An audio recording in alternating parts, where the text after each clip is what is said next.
Por ejemplo, Q, aquí lo estamos estableciendo de esta manera. A este Q lo estamos agregando a través de la disfunción, otra variable proposicional. Y al hacer eso, no se está alterando la interpretación que se tenía inicialmente en Q. ¿Ya? A eso se llama principio de la adición. Luego tenemos acá la disfunción como axioma 3, ¿no? La disfunción de dos variables proposicionales, en este caso P y Q. Entonces nosotros podemos invertir la posición de las variables en esa misma disfunción, y eso no altera también la interpretación original de esa disfunción. A eso se llama principio de la permutación. ¿Ya? Y finalmente tenemos el axioma 4. El axioma 4, donde si tenemos una condicional sobre estas dos variables, ¿no? P, Q, P entonces Q, podemos nosotros adicionarle, ¿ya?, una otra variable a cada una de estas variables en esa misma condicional, lo que tampoco permite alterar la interpretación original que tiene esta condición. Es decir, R o P, entonces R o Q. A eso nosotros llamamos principio de la suma. ¿Está bien? Con estos 4 axiomas, que es el sistema axiomático en este caso de este cálculo, y todos los demás componentes que ya hemos ido describiendo, tenemos la posibilidad de aplicar este cálculo. Y una aplicación casi de inmediata, o una aplicación inmediata que llega a darse, es poder ir evaluando las sentencias que forman parte de este cálculo. Las sentencias que corresponden a este cálculo, a partir del alfabeto definido en el mismo. ¿Ya?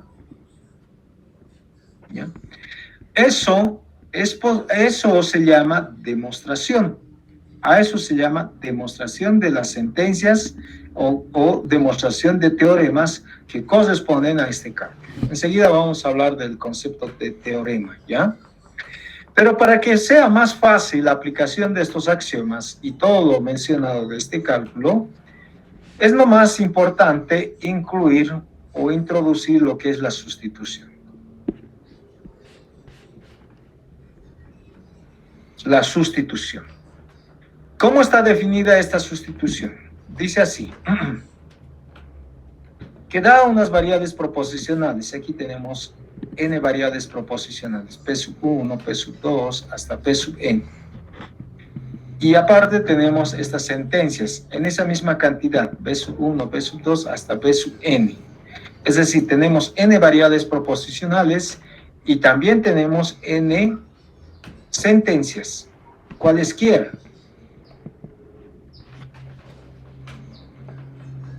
Entonces, a partir de esas variables y esas sentencias, podemos definir un conjunto de pares ordenados. ¿Ya? Por ejemplo, aquí, el par P sub 1 con B sub 1. El otro par P sub 2 con B sub 2 y así sucesivamente. Es decir, cada una de estas variables le vamos asociando a las sentencias que estamos tomando en cuenta acá también, ¿no? Uno a uno, es decir, P sub 1 con B sub 1, P sub 2 con B sub 2 y así sucesivamente, hasta que el último P sub n hasta con B sub n.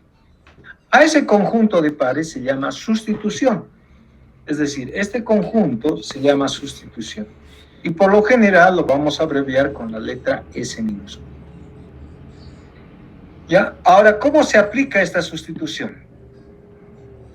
A esa aplicación se llama operación de sustitución y está definido de la siguiente manera. Dice que dada una sentencia A, ya que contiene, quizás entre otras, las variables proposicionales P sub 1 hasta P sub n, y una sustitución S, ¿ya? En otras palabras, tenemos una sentencia A, donde dentro de ella,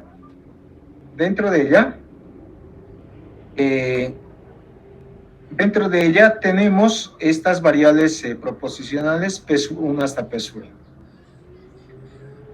Por un lado. Y por otro lado, también consideramos esta sustitución S que llega, vamos a decir, llega a ser similar a este conjunto que habíamos definido hace un momento como sustitución.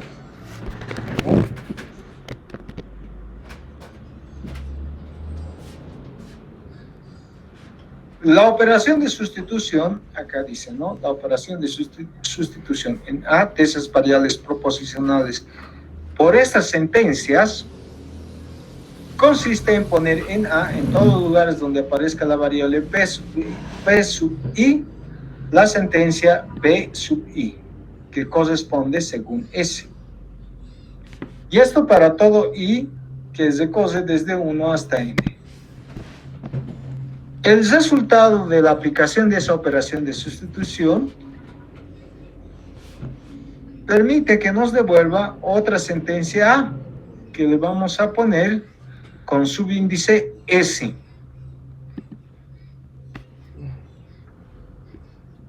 ¿Qué significa? Que esta sentencia A que teníamos inicialmente llega a ser diferente a esta otra. ¿Cuánto llega a darse esa diferencia? Va a depender mucho de esta sustitución S que llegue a utilizarse en esa operación de sustitución. Va a depender mucho de cuántos pares y a qué pares son las que forman y van a ser afectados por la sustitución. Es lo que nos dice esta sustitución. A ver, por ejemplo,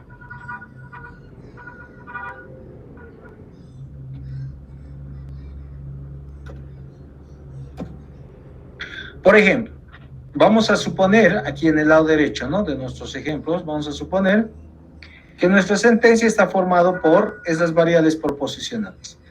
Q, entonces R, entonces P. Por otro lado, nos definimos esta sustitución en donde Q se sustituye por no P. Cuando queremos aplicar esta sustitución a esta sentencia A, lo que se hace es la operación de sustitución. Y la operación de sustitución nos permite, en este caso, reemplazar en todos los lugares donde está Q por no P. Y es lo que se hizo acá. Q solamente en la sentencia, acá en la original, está repitiéndose solamente una vez. Por lo tanto, al hacer o al aplicar esa sustitución, esa única vez se va a quedar afectado, ¿no? Y eso va de esta manera, como no P, porque se ha sido sustituida por Q, y el resto, donde no es necesario aplicar esa sustitución, se mantiene con las mismas variables, o se mantiene tal como estaba en la sentencia original. A eso llamamos sustitución. Ahora, ojo, y aquí está la demostración de ese teorema, que cuando aplicamos la sustitución a una sentencia, y si la sustitución está correctamente considerada, es decir, está bien escrita, la sustitución, entonces no permite cambiar el sentido de la sentencia original. Es decir, esta es la sentencia original, A. Cuando aplicamos la sustitución sobre esta sentencia, no altera el sentido o comportamiento, algunos autores lo llaman así, de la sentencia obtenida a partir de esa operación de sustitución. ¿Está bien? No altera.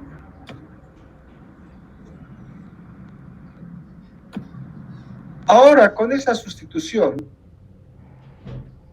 y los axiomas y todo lo visto, ¿no?, dentro del cálculo proposicional, tenemos la posibilidad de definir lo que son demostración y teoremas. Demostración y teoremas. ¿Qué es una demostración? A ver.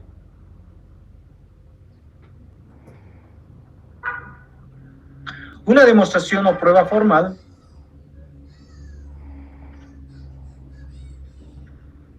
no es más que es una secuencia finita de sentencias, que en este caso lo está denotando de esta manera, como A sub 1, A sub 2 hasta A sub n, en donde cada una de estas sentencias dentro de esta secuencia cumple con alguna de estas cuatro condiciones. La primera dice A sub i es un axioma. La segunda dice que A sub i es el resultado de la sustitución de S en A sub j. 3, que existen H y J menores que I, tal vez que A sub I es lo mismo que la composición a través de la conjunción de estas dos sustituciones, en este caso A sub J y A sub H. ¿Ya? Y finalmente tenemos como cuarta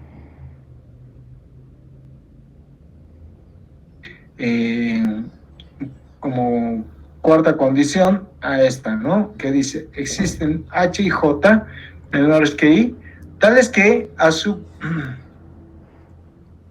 H es lo mismo que A sub J implica A sub I. Es decir, que aquí, que a través de la implicación, ¿ya? A través de la implicación sobre las sentencias A sub J y A sub H, obtenemos nosotros, ¿sí?, otra sentencia que permite continuar con la demostración. Y va en ese sentido la demostración, ¿no?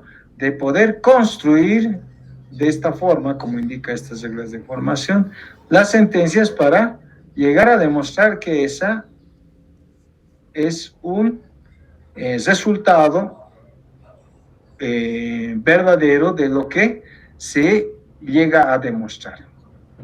¿Está bien? Entonces, todo eso de la veracidad, ya, de lo que se está demostrando, se justifica a través de estas cuatro condiciones.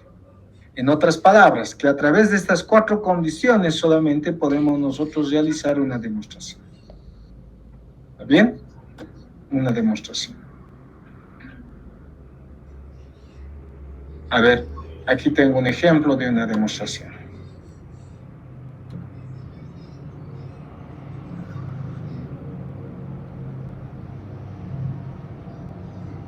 Este lo voy a hacer un poco más grande.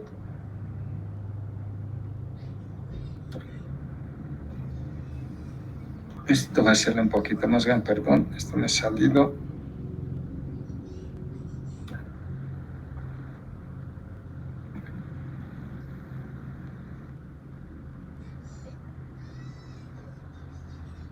Por ejemplo, aquí nos piden que demostremos esta sentencia. P, entonces P o P. ¿Ya? Esa sentencia es la que nos piden que demostremos. P, entonces P o P. Para demostrar esta sentencia, ¿qué podemos utilizar de todo lo que se ha visto en este cálculo? Podemos recurrir a lo que son, ¿sí?, a lo que son los axiomas de este cálculo, que ya habíamos mencionado, son 4 axiomas.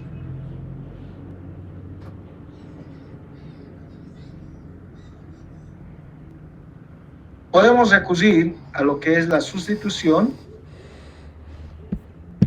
que también ya lo habíamos definido. Y podemos recurrir, más bien dicho, también a teoremas que previamente han sido demostradas. ¿Ya? Que previamente han sido demostradas.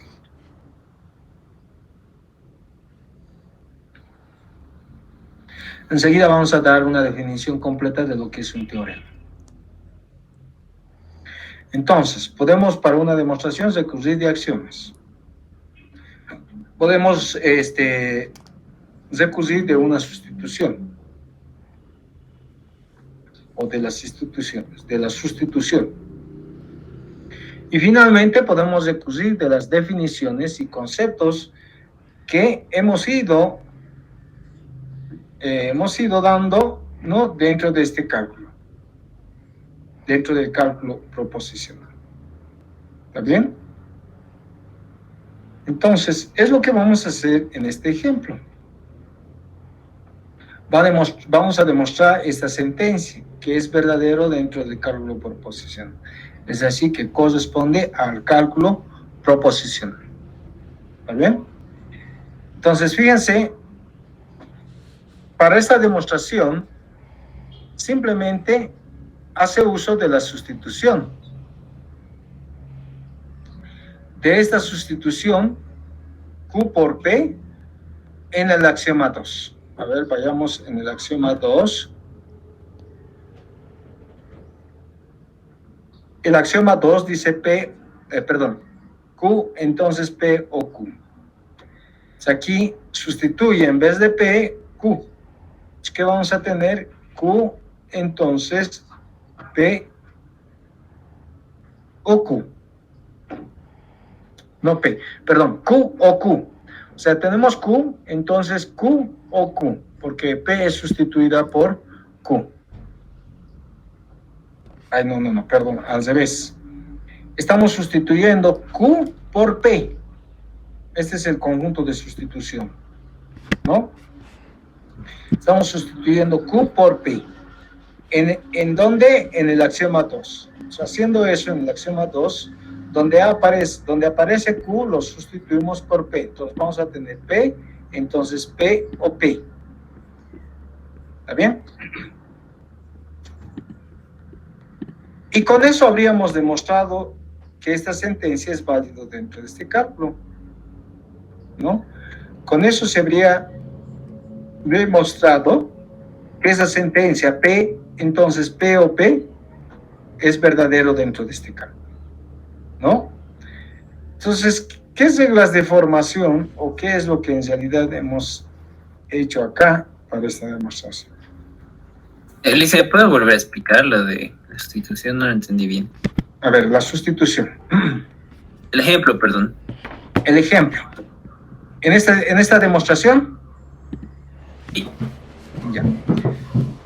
Primero, tenemos que ubicarnos qué es lo que queremos demostrar o qué es lo que nos pide que demostremos. Si ustedes observan, nos piden que demostremos este teorema. Enseguida no hemos definido lo que es teorema, ¿ya? Pero ustedes tienen una noción de lo que es un teorema, ¿verdad? Enseguida vamos a hacer una definición completa. ¿Ya? Entonces, esta sentencia es lo que queremos es lo que nos piden que demostremos. Para esa demostración, podemos nosotros recurrir a los axiomas del cálculo proposicional, a la sustitución, a las definiciones que hemos ido haciendo dentro de este cálculo proposicional. Entonces, teniendo todo eso, en este caso, para esta demostración, simplemente vamos a recurrir, o lo más ahorita fácil hacer, es recurrir al axioma 2 y aplicar en el axioma 2 la sustitución. Esta sustitución que se está tomando en cuenta acá. Q por P, es decir, en todos los lugares donde aparezca Q, vamos a sustituirlo por la variable proposicional P. ¿Ya? Y eso lo estamos haciendo ya como operación de sustitución sobre este axioma 2. Entonces, fíjense, en este axioma 2, si lo vuelvo a escribir, no sé si me permite aquí, un poquito para que se aclare lo que decía el compañero, voy a insertar un cuadro de texto.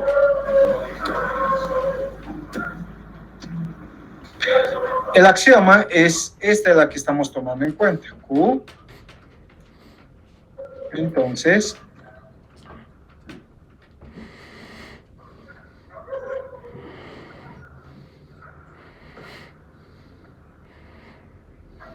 P o Q es el axioma 2.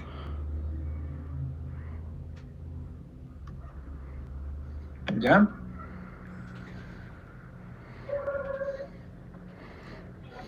A este axioma, este es el axioma 2. Es bueno cuando van a ir demostrando de esta manera, es bueno que en cada etapa o en cada paso que ustedes realizan en esta demostración, hagan mención de lo que están utilizando o hagan referencia de lo que se está tomando en cuenta del cálculo proposicional. Como en este caso estoy tomando en cuenta o estoy utilizando el axioma 2.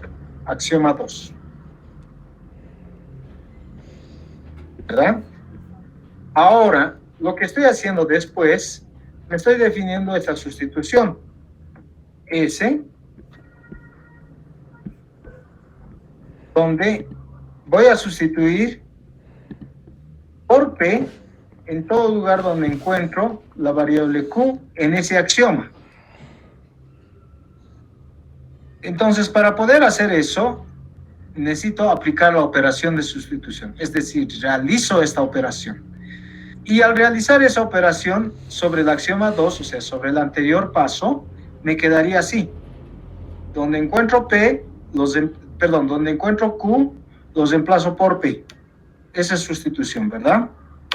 Luego viene entonces, sigo o continúo con la sustitución. Aquí no hay ninguna Q, por lo tanto esa P que aparece se mantiene. Luego viene la disjunción y después de la disjunción aparece otra vez Q. Lo sustituyo por P. Y el resultado que hemos obtenido hasta acá, hasta este paso, es lo que nos piden que demostremos. Es lo que nos pide que lleguemos a demostrar. Por lo tanto, como hemos logrado obtener hasta el segundo paso esa sentencia, esta vendría a ser la demostración de esa sentencia. A eso nosotros llamamos demostración o prueba formal. Si no será, otra forma de verlo, esa demostración formal no es más que la construcción, ¿no?, de la sentencia a demostrarse, de esta sentencia en este caso, a partir de todo lo que llega a conformar el cálculo proposicional. ¿Qué vendría a ser en este caso? Los axiomas, la sustitución, las definiciones de conceptos que forman parte de este cálculo. Incluso podemos recurrir de otros teoremas que previamente han sido demostrados. ¿Está bien? Entonces, la demostración de este teorema, de esta sentencia, ya se había hecho. Aquí lo ha mostrado esa demostración un poquito muy resumida, muy teórica, digamos, pero el desarrollo vendría a ser este, el que tenemos acá. ¿Sí? El que tenemos acá, el que lo hice aquí aparte. No sé si ahora sí está más claro. Aquí tendríamos que... Muchas gracias. Sí, incluso para que estos pasos estén referenciados en algún momento, podemos ir dándole nombre. En la definición de demostración lo hemos llamado nosotros, ¿no? A sub is, ¿no? Fíjense, los hemos ido llamando A sub is. A sub is. Este sería dentro de esa demostración, el A sub 1, de esos is. A sub 1. Puedo ponerlo así. Luego, este es el que hemos llegado a obtener después del A sub 1, vendría a ser el A sub 2. O sea, no son más que etiquetas, ¿no?, de lo que de lo que se va obteniendo en cada etapa de la demostración. La primera etapa, la segunda etapa. Con la segunda etapa habríamos demostrado este teorema. ¿Está bien? Incluso acá, en esta etapa, para que esté bien, bien detallado, ¿no?, qué es lo que se ha hecho, aquí podemos indicar. Se aplicó la sustitución S, ¿no? O podemos ir un poco abreviando así. Operación de sustitución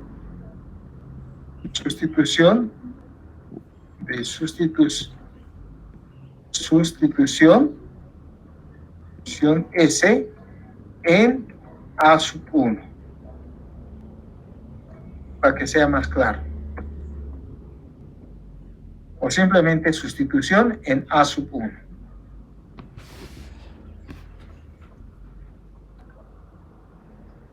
¿Está bien?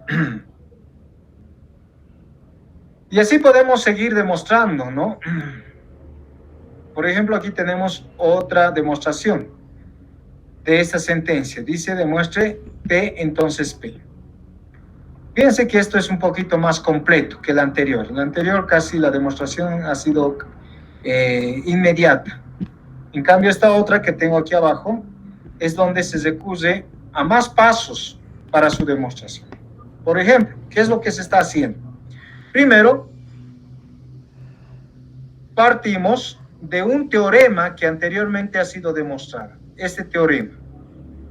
¿Ya? Aquí los pasos los estoy enumerando de manera, o sea, lo estoy etiquetando, más bien dicho, con números naturales, ¿no? El 1 vendría a ser el paso 1, luego el 2, luego el 3 y así sucesivamente. Entonces, para el paso 1 de esta demostración, estoy recurriendo de un teorema. ¿Por qué le llamo teorema? Porque esta sentencia que está acá, por donde empiezo la demostración, no tenemos, hasta donde hemos llegado a revisar del cálculo proposicional, no lo tenemos descrito, no hay hasta aquí, ¿no? No hay. Todo esto lo hemos ido viendo, ¿verdad? No hay. Entonces, ¿qué vendría a ser esa sentencia? No es más que un teorema, que previamente para su utilización debe ser demostrada. O sea, que para su utilización, en este caso de este teorema, necesitamos antes demostrarla. Y es lo que se hizo aquí aparte. Aquí arriba estoy haciendo esa demostración, ¿no? Estoy demostrando que P entonces Q, entonces R entonces P, entonces R entonces Q. Es un teorema que pertenece a este cálculo. ¿Cómo se ha demostrado esto? Igual, por pasos hemos ido describiendo. El paso 1 menciona al axioma 4. Si ustedes se dan cuenta, menciona al axioma 4, pero donde se ha aplicado previamente la sustitución de R por no R. Este es el axioma 4 aquí está en el lado izquierdo. Este es el axioma 4. Parto de ahí, pero para un poco acelerar esto, o sea, para no ir mostrando, ¿no?, todo el paso que se ha hecho, hemos saltado un poco, ¿no? Ya en este axioma 4 estoy haciendo la sustitución en todo lugar donde aparece R por no R, y esa sustitución está definida aquí abajo, ¿no? Por eso es que el resultado de eso viene a ser esta sentencia, que lo estamos llamando 1, o sea, el primer paso. P entonces Q, entonces no R, o P, entonces no R o Q, ¿verdad? Una vez realizado este paso, lo que estamos haciendo es simplemente aplicar la definición de la conectiva condicional, que también ya ha sido tomada en cuenta dentro del cálculo proposicional. O sea, ya lo hemos visto, ¿no? A la condicional lo hemos definido, lo hemos considerado como una conectiva definida. Aquí está. Aquí está. Esta es la definición. Esto estoy recurriendo. Por eso aquí dice, por definición de la conectiva condicional. Entonces, por esa definición, cada una de esas disfunciones que tenemos acá en el paso 1, en esta parte sobre todo, que estoy mostrándoles con el cursor, ¿no?, llega a ser una condicional a partir de esa definición. Y con eso habríamos obtenido la sentencia que nos ha pedido que demostremos, que se ha pedido que se demuestre, con lo que habría terminado su demostración.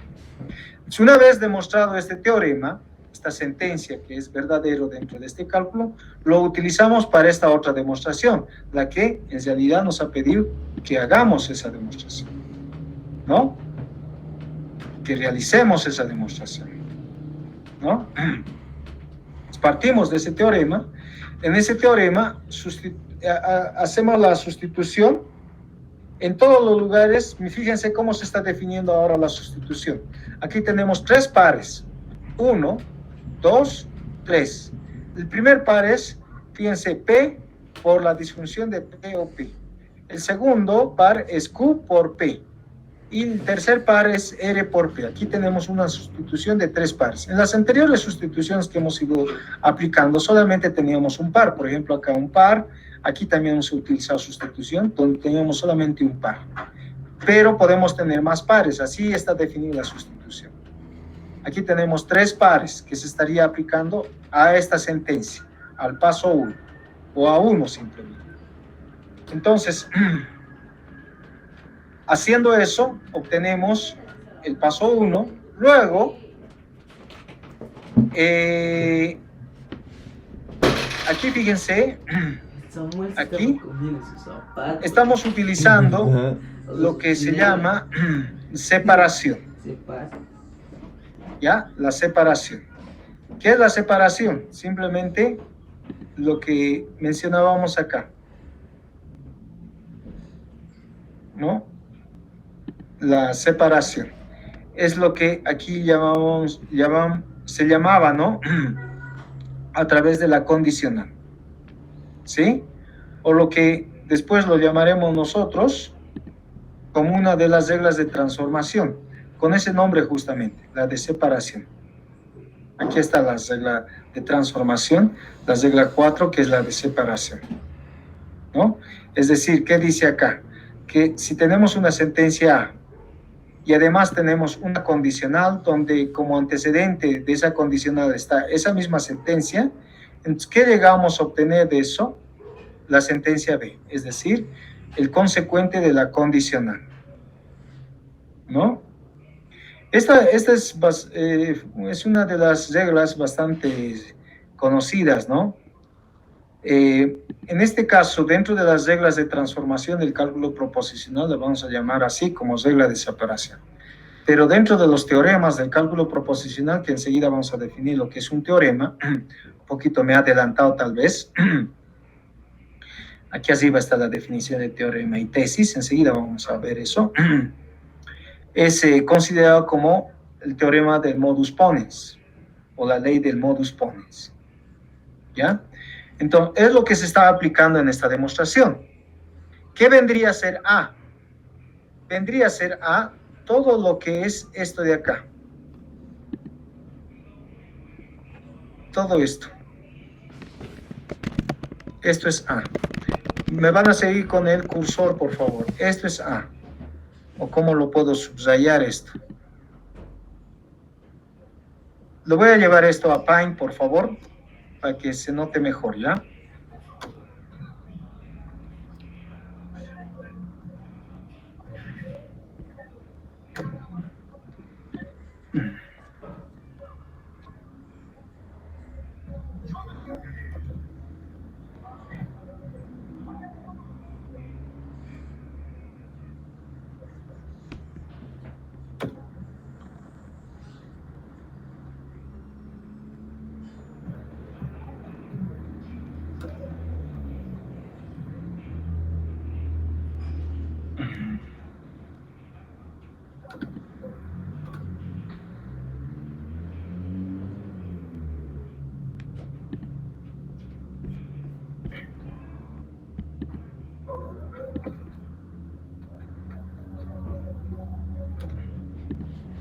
Entonces, ¿cómo estamos aplicando la separación acá? Toda esta parte, que lo voy a subrayar con rojo, vendría a ser A.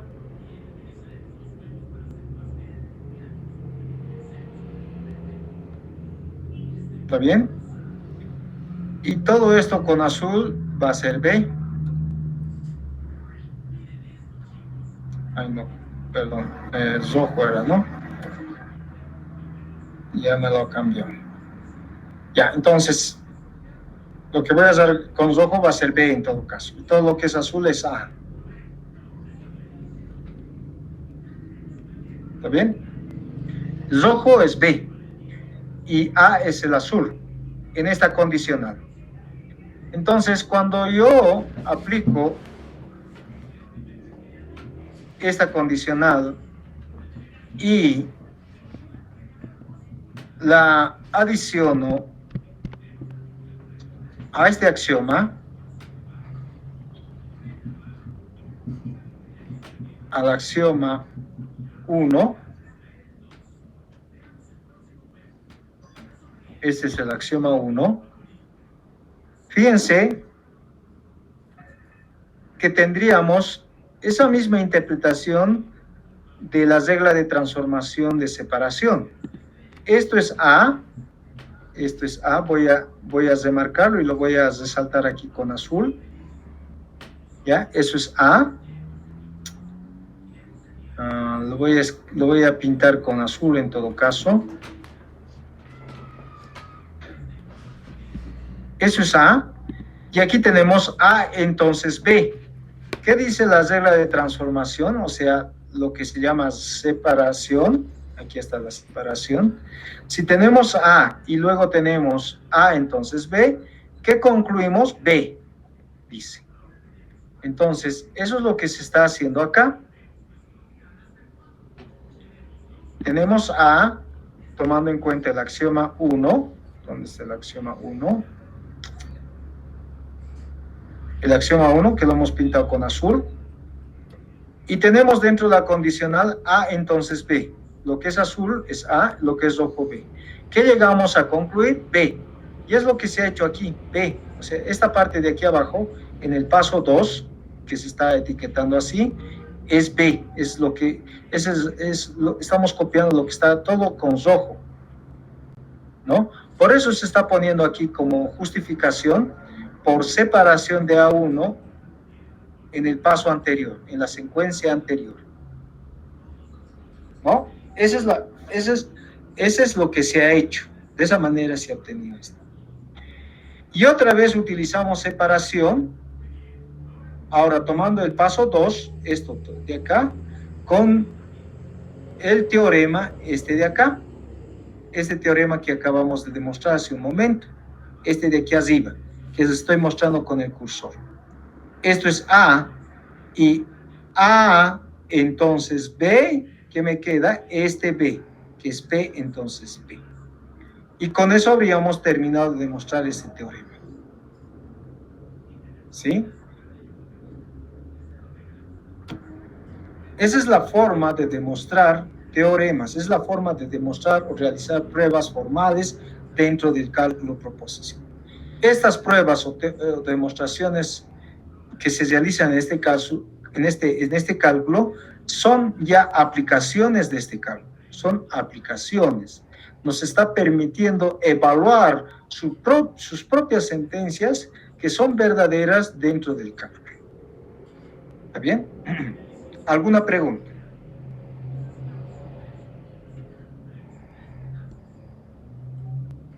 ¿Qué es T1, licenciado? ¿Perdón? T1. P1, ¿dónde está P1? Perdón. Ah, no. T1, digo. Pero está ahí, ¿no? A la derecha. Ah, a la T1. derecha. El T1 es el teorema 1, que justamente aquí está, aquí lo hemos abreviado en esta parte, y aquí está escrito así, con todo su detalle, ¿no? Lo que es el teorema y la forma en que esta se ha demostrado, este teorema 1. Eso es T1.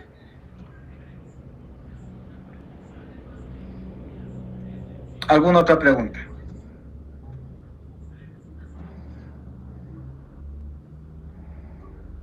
Todo claro, Lee. Ya.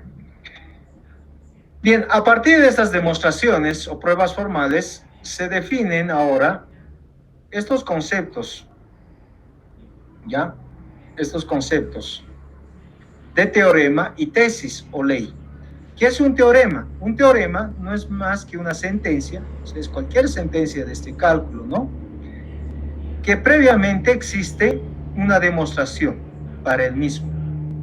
¿Y qué es una demostración o prueba formal? No es más que una secuencia, ¿verdad? Una secuencia de sentencias, en donde cada una de estas puede ser un axioma, puede ser lo que decíamos acá, la aplicación de la sustitución, puede ser la conjunción de dos sentencias que forman parte de esa secuencia, o es el resultado de la condicional. ¿Ya? Eso es un teorema. En todo caso, lo que hemos ido nosotros demostrando, esta sentencia de acá, esta de acá, son teoremas. Y podemos así seguir realizando estas demostraciones. Podemos seguir demostrando teoremas dentro de este cálculo, de la forma como lo habíamos explicado. ¿Está bien? Y a partir de los teoremas podemos todavía ampliar esto. Llamaremos tesis o ley del sistema axiomático a cualquier sentencia que sea bien un axioma o bien un teorema, y utilizaremos esta notación. ¿Ya? O sea, cualquier sentencia que forme parte de este cálculo ya lo podemos nosotros llamar como tesis o ley. ¿Ya? Y lo vamos a, en algún momento, si necesitamos mencionarlo de manera general, vamos a utilizar este símbolo. Es una T echada que precede a esa sentencia que se la considera como tesis o ley. ¿Bien? Entonces, A es una tesis o una ley dentro del cálculo proposicional. ¿Está bien? Y finalmente, por eso un poco creo que me adelanté, todo lo que acabamos de hablar, todo lo que hemos en este momento llegado a considerar dentro de este cálculo, se los resume en las reglas de transformación.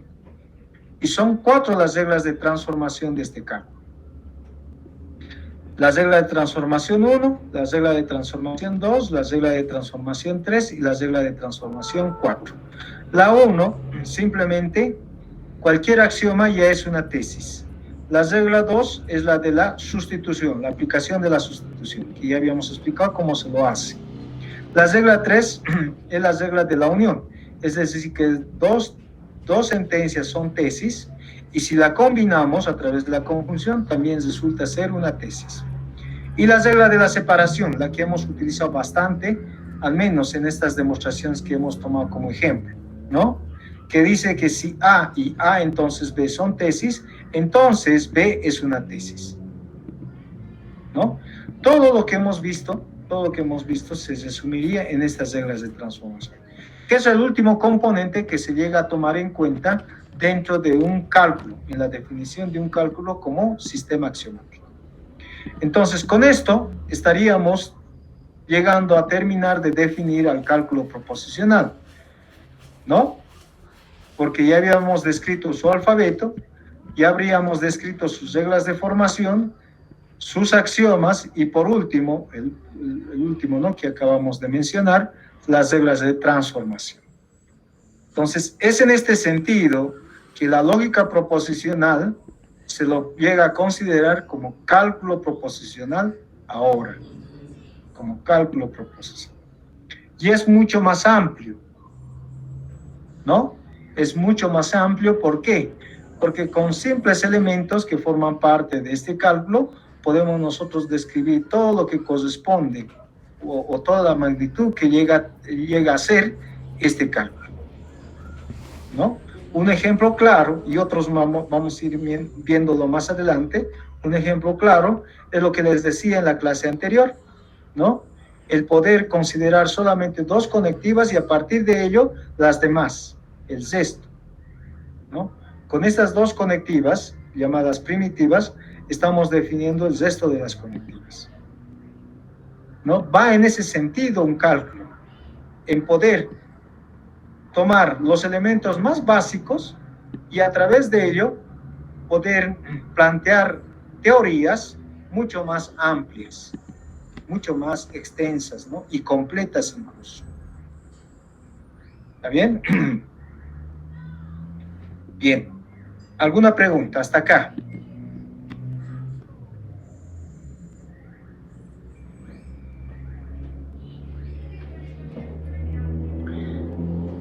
Algo que no deben olvidarse, jóvenes. Las demostraciones que se les va a pedir que hagan, lo tienen que realizar como lo hemos explicado aquí, como una prueba formal. Ya no hay demostraciones utilizando interpretación, ya no utilizando la semántica de este cálculo. ¿A qué me refiero con eso? O sea, no hay verdadero y falso. Una demostración no se lo hace con verdadero y falso, sino se lo hace una demostración como una construcción, utilizando axiomas, ¿no? Utilizando la sustitución, utilizando las definiciones, ¿no? Que se han ido dando dentro de este cálculo. Y mejor si nos centramos y acostúmbrense a manejar estas 4 reglas de transformación. Estas 4, que básicamente resumen todo. Eso es una demostración. Y en ese sentido, cuando se les pida que demuestren, lo hagan. ¿Ya? Por favor, porque de lo contrario no sirve. ¿Alguna pregunta?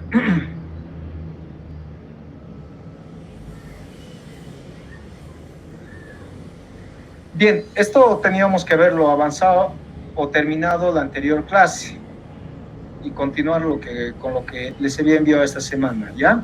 Entonces todavía tenemos tiempo, vamos a continuar con el avance, si no hay preguntas. Esto lo voy a minimizar y voy a abrir el otro documento, que es el 5, creo era, ¿no? ¿Ya? Que ustedes ya lo tienen en el Classroom, ¿ya?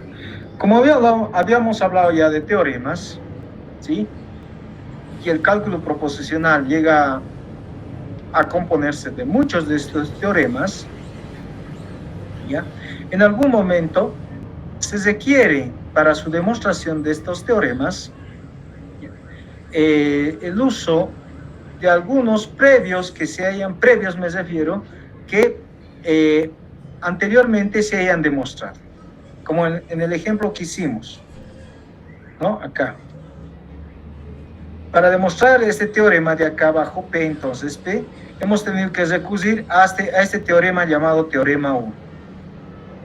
Porque si lo utilizábamos así directamente y no habríamos hecho su demostración antes, estaría mal. ¿Ya? Por eso es que aquí, si bien no se nota, o sea, para utilizar este teorema que aquí está en esta demostración de P entonces P, ¿no? He tenido que irme a esto y lo he puesto en un recuadro aquí aparte, que se ha hecho la demostración y lo hemos repasado, o sea, es como si lo hubiéramos hecho un poco antes, ¿no? De todas maneras, para aclarar eso, lo hemos tenido que hacer justamente esta demostración. Y luego continuar con los demás pasos de la demostración en la que estaba en curso, ¿no? P entonces P, en este caso. ¿Está bien? De la misma manera tiene que también realizarse en cualquier otra demostración, ¿ya? Si recurren a algún teorema que no se ha demostrado previamente, entonces tienen que hacerlo ustedes su demostración, necesariamente. Pero de todas formas, de todas maneras, ya hay algunas cosas que ya tenemos que tenerlo bien establecido, ¿sí? Como teoremas de este cálculo. ¿Por qué? Porque son, en la mayoría de los casos, los teoremas que mayormente se los utilizan para otras demostraciones. A eso se llaman teoremas útiles. ¿Cuáles vendrían a ser esos teoremas útiles? Estas de acá. Por ejemplo, la ley del modus ponendo ponens, o modus ponens. La ley del modus tollendo tollens, o modus tollens. La ley de las leyes de transitividad que tenemos acá, ¿ya? Toda esta lista. Las leyes de inferencia de la alternativa o silogismos disyuntivos. La ley del dilema constructivo. Las leyes de Morgan. La ley de doble negación. La ley de reducción al absurdo. Las leyes de la distributividad. Generalmente estas leyes o teoremas son los que mayormente se llegan a utilizar para demostrar otros teoremas, ¿ya? En estos casos solamente, ya no se va a requerir una demostración previa. Por ejemplo, si en la demostración de P entonces P necesito el uso, por decir, de la transitividad, entonces simplemente menciono acá que se está utilizando ese teorema, la transitividad, ¿ya? No necesito demostrar la transitividad antes. Eso es lo que estamos acordando acá, dentro de los teoremas útiles, ¿ya? que estos teoremas ya, o vamos a asumir que ya se han hecho sus demostraciones previas. ¿Está bien? Entonces simplemente nos corresponde aplicarlos en aquellas demostraciones donde se requieran. Pero teoremas que no están aquí como teoremas útiles, teoremas que no están mencionados acá como teoremas útiles, y teoremas que no hemos demostrado, por ejemplo, estos teoremas que aquí están como ejemplo, que acabamos de demostrar, sí las podemos utilizar sin hacer su demostración previa. Este teorema de aquí, podemos ir dándole nombres. Este que está aquí con el 1, a este de aquí le podemos llamar teorema 2, a este le podemos llamar teorema 3. Estos teoremas 3 también que acabamos de demostrar como ejemplos, también ya podemos utilizar en cualquier otra demostración, sin hacer su demostración previa. ¿Está bien? Entonces, si necesitan el uso de algunos teoremas útiles o estos teoremas que hemos ido demostrando como ejemplos, podemos hacerlo sin hacer su demostración previa. ¿Correcto? ¿Está bien?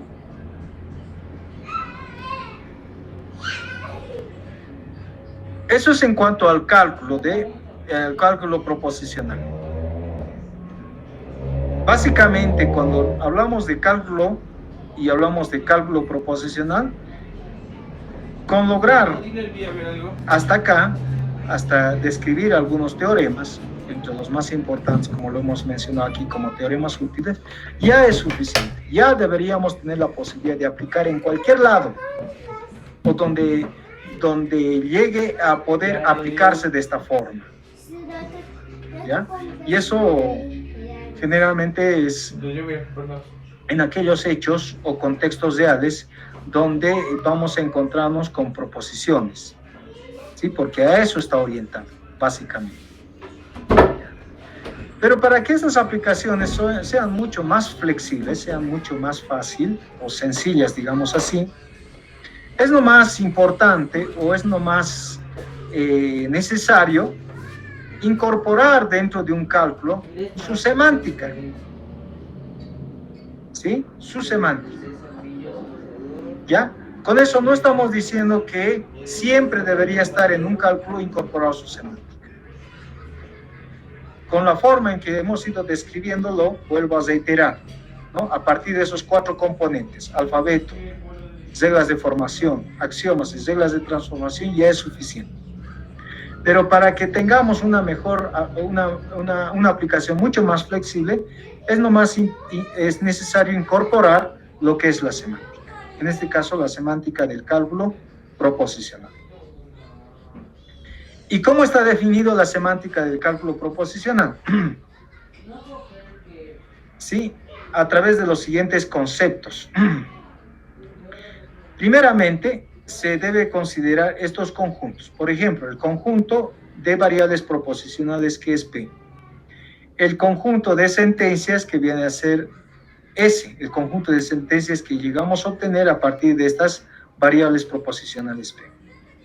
El conjunto, ¿ya?, de variables proposicionales, ¿ya?, con una cantidad específica, ¿no?, de variables proposicionales. En este caso, esa se la detalla con el subíndice n, ¿ya? El conjunto de sentencias que logran obtener o formarse a partir de ese conjunto de variables proposicionales, que es el que estamos mencionando, esa cantidad n, ¿no? Y además un subconjunto, digamos así, o conjunto también, de sentencias elevado a la n, así se lo denota, s elevado a la n, en donde acá tenemos esas sentencias que hacen uso o aplican una cantidad menor o igual a n de conectivas. Por ejemplo, a ver, no sé si está acá, vamos a ver. Bueno, aquí ya no lo he puesto como ejemplo, directamente me he ido. Por ejemplo,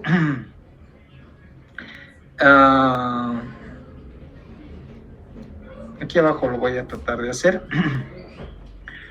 Por ejemplo, puedo considerar como conjunto de variables proposicionales a P, Q y R. ¿Está bien? Entonces, todo lo que puedo llegar a formar en base a estas conectivas, todas las sentencias que llegamos a formar a través de estas conectivas, se encontrarían en S.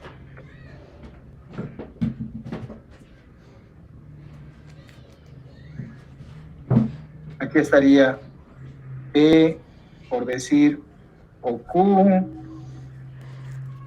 no P simplemente, y así, ¿no? Aquí puedo colocar el no P, ¿dónde está mi negación?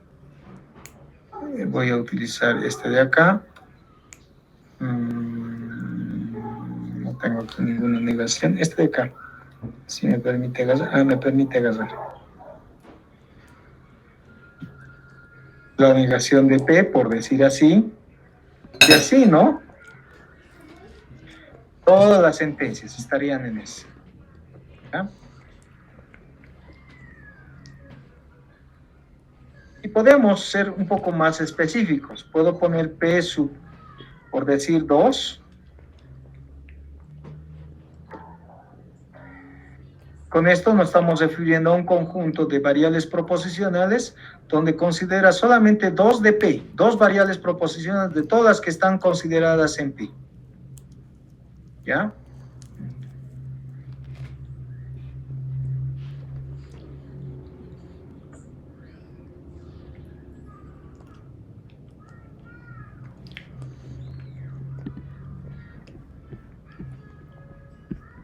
Se me ocurre que solamente vamos a tomar P y R. ¿Ya? De esos dos. Entonces, a partir de eso obtengo el otro conjunto, S sub 2. Es decir, las sentencias que llegan a formarse a partir de esas dos variables proposicionales.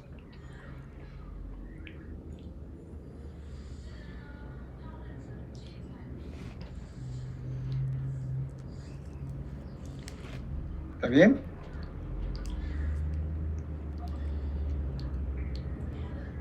En este caso, bueno, vamos a asumir que está aquí también. Bueno, para esto vamos a necesitar, digamos, P entonces R, por decir.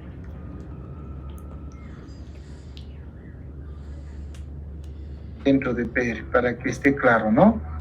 Entonces puedo agarrar esa. Todas las sentencias ES, donde participan justamente solamente esas dos variables que estamos mencionando en P sub 2. Y así, ¿no? De eso trata estos subconjuntos.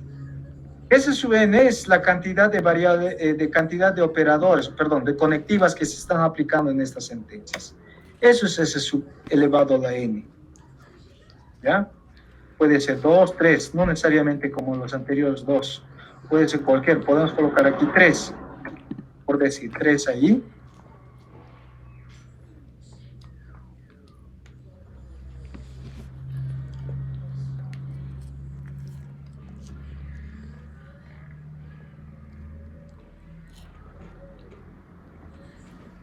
Aquí tendríamos todas las sentencias donde hace uso de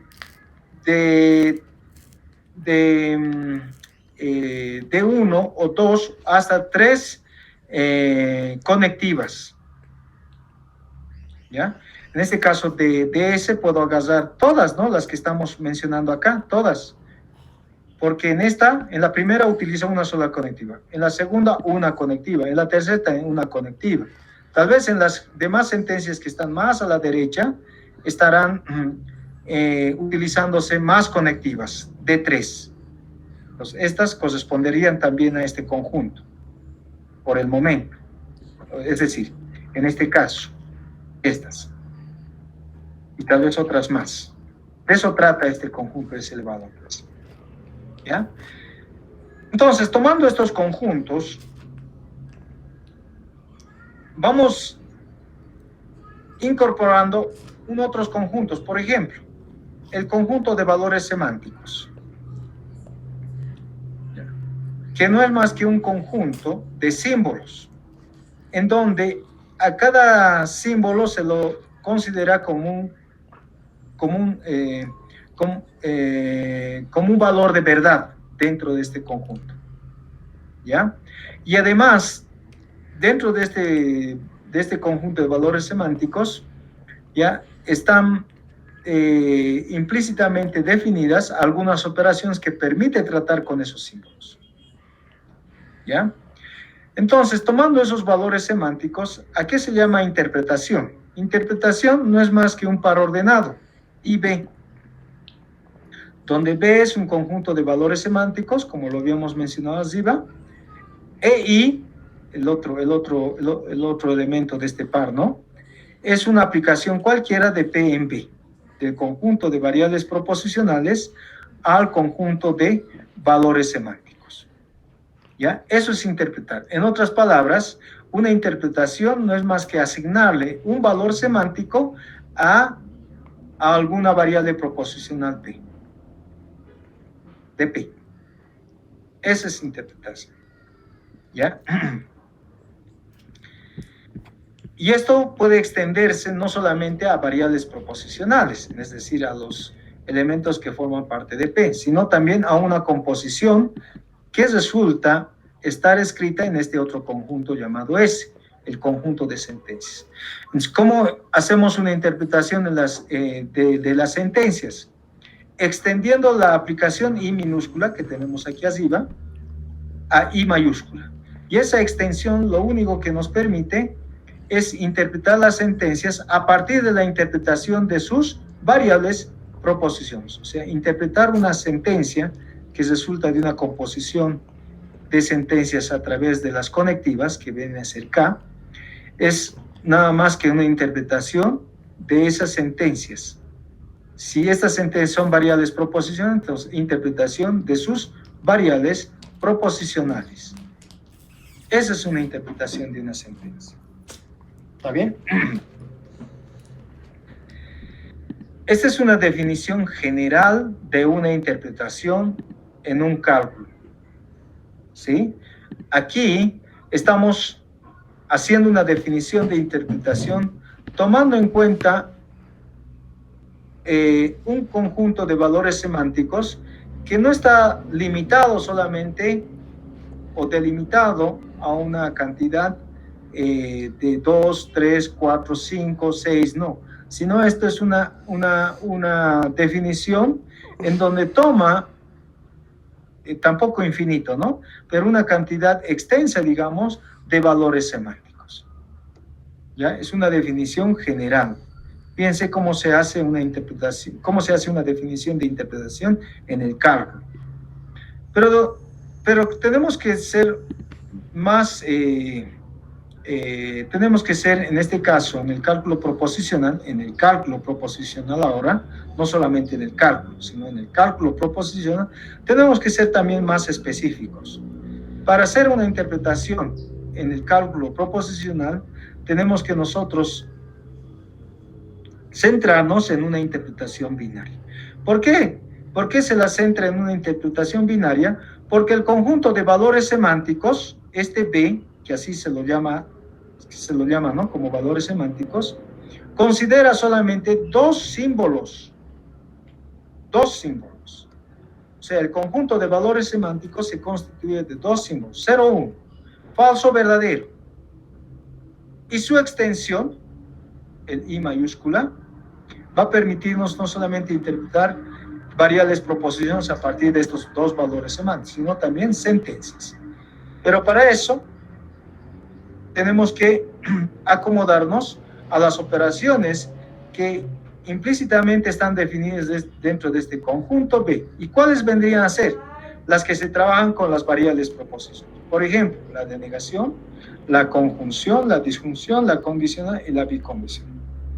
Entonces, una interpretación, cuando se aplica la negación, por ejemplo, al falso, eso es verdadero. Cuando se aplica la negación a verdadero, eso es falso. Cuando se aplica la interpretación a una composición de falso a falso a través de la conjunción, eso es falso. Falso, verdadero a través de la conjunción, eso es falso. Verdadero, falso, eso es falso. Verdadero, verdadero, eso es verdadero. Y así sucesivamente. Lo mismo para la disjunción, lo mismo para la condicional y lo mismo para la bicondicional. ¿Ya? Entonces, ¿cómo se hace la extensión de una interpretación? Simplemente interpretando sus variables proposicionales. Y es lo que justamente aquí se muestra en el ejemplo. Por ejemplo, acá, si tenemos esta variable proposicional que corresponde al conjunto de variables proposicionales P, como habíamos indicado, queremos interpretarla, entonces simplemente tenemos que aplicar la interpretación I minúscula a la variable proposicional P. ¿Y qué resulta de eso? Asignarle un valor de falso o un valor de verdadero. ¿Está bien? Eso es interpretar esa variable proposicional. Ahora, si queremos interpretar una sentencia, como en este caso P, entonces Q, que pertenece al conjunto de sentencias de S, a partir de este conjunto de variables proposicionales P, está P, ¿no? Entonces, la interpretación de la sentencia, que se lo hace a través de la extendida de I minúscula a I mayúscula, es interpretar sus variables proposicionales. Aquí está. Interpretar la variable proposicional P, interpretar la variable proposicional Q. Una vez haciendo esa interpretación, interpretamos la condicional, que es justamente la que se está utilizando para combinar esas dos variables proposicionales. Y tenemos al final el resultado de la interpretación de la condicional. En este caso, si P es falso, Q es verdadero, la implicación vendría falso, entonces verdadero, verdadero.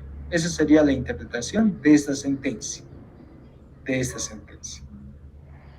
¿No? ¿Está bien? ¿Alguna pregunta, jóvenes?